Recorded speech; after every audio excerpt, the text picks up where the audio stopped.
Hi all, welcome back to my channel. ಇವತ್ತಿನ ನನ್ನ ಈ ವಿಡಿಯೋದಲ್ಲಿ ನನ್ನ ಮಾರ್ನಿಂಗ್ ರೊಟೀನ್ನ ಶೇರ್ ಮಾಡ್ತಾಯಿದ್ದೀನಿ. ನನ್ನ ಮಾರ್ನಿಂಗ್ ರೊಟೀನ್ ಸೇಮ್ ಇದೇ ರೀತಿ ಇರುತ್ತೆ. ನಮ್ಮ ಮನೇಲಿ ಹಸು ಇರೋದರಿಂದ ಸಗಣಿನೆಲ್ಲ ಎತ್ತಾಕಿ ಹಸುಗಳಿಗೆ ಮೈ ತೊಳೆದು ಹಾಲು ಕರೆದು ಡೈರಿಗೆ ಹಾಕಿ ನಂತರ ಕಿಚನ್ಗೆ ಹೋಗಿ ಅಡುಗೆನ ಸ್ಟಾರ್ಟ್ ಮಾಡ್ಕೋತೀನಿ.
ಹಸು ಕೆಲಸನೆಲ್ಲ ಮುಗಿಸ್ಕೊಂಡು ಒಳಗಡೆ ಬರೋ ಅಷ್ಟರಲ್ಲಿ 6 ಕಾಲಾಗಿತ್ತು.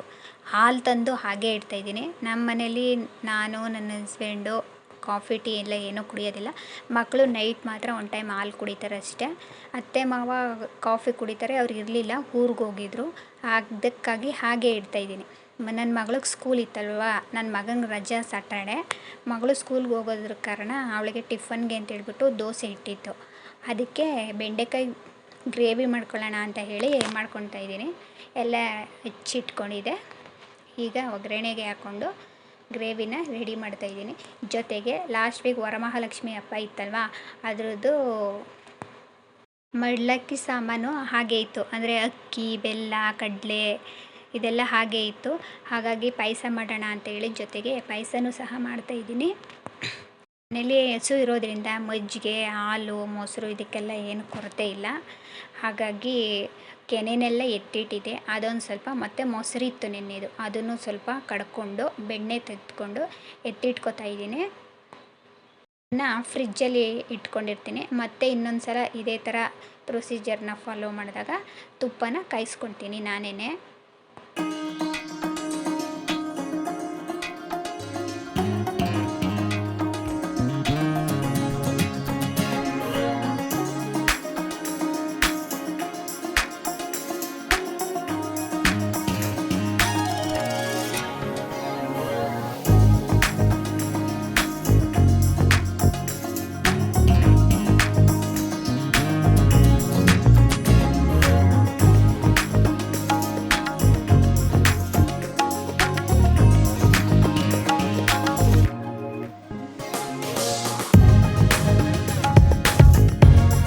ನನ್ನ ಮಗಳನ್ನ ರೆಡಿ ಮಾಡಿ ಅವಳು ಸ್ಕೂಲ್ಗೆ ಹೊರಟ ಮೇಲೆ, ಅಂದರೆ ವ್ಯಾನ್ ಬರುತ್ತೆ, ಸ್ಕೂಲ್ ವ್ಯಾನು, ಅದಕ್ಕೆ ಹೋಗ್ತಾಳೆ.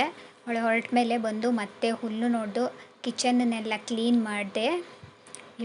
ಇದು ನನ್ನ ಮಾರ್ನಿಂಗ್ ವ್ಲಾಗ್ ಆಗಿತ್ತು. ಇವತ್ತಿನ ನನ್ನ ಈ ವ್ಲಾಗ್ ನಿಮ್ಗೆ ಇಷ್ಟ ಆಗಿದರೆ ದಯವಿಟ್ಟು ಲೈಕ್, ಶೇರ್ ಆ್ಯಂಡ್ ಕಮೆಂಟ್ ಮಾಡಿ, ಸಬ್ಸ್ಕ್ರೈಬ್ ಮಾಡ್ಕೊಳ್ಳಿ.